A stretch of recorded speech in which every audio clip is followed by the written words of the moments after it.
আজ ভুলে যা তোর দোস্ত দুশ্মন, হাত মিলাও হাতে, শেষে এলো খুশি।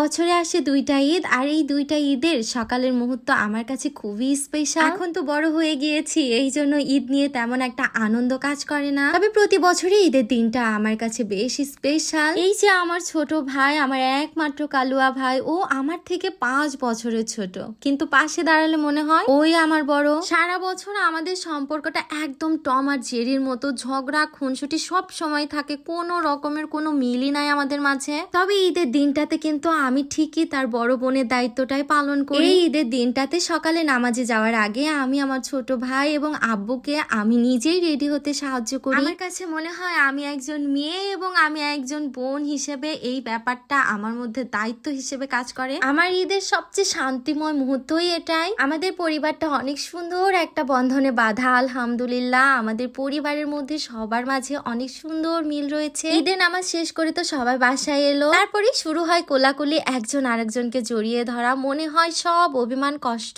যেন মুছে যায় এক মুহূর্তেই। এই যে আমার ছোট কাকা, সেও চলে আসলো, সবাই মিলে একসাথে ঈদের আনন্দটা ভাগ করে নিল। কি সুন্দর মুহূর্ত, তাই না? আর আমার মেয়েটা, ওর তো আনন্দের শেষ নাই। নামাজ শেষে সবাই তো এখন মিষ্টি মুখ করার পালা। ঈদের দিন মানেই সিমাই রুটি। মহান আল্লাহ তাআলার কাছে একটাই দোয়া, প্রতি বছর যেন এইভাবে পরিবারের সাথে ঈদ উদযাপন করতে পারি। আপনাদের কাছে আজকের এই ভিডিওটা কেমন লাগলো সেটা তো অবশ্যই আমার কমেন্ট বক্সে জানিয়ে যেতে একদম ভুলবেন না।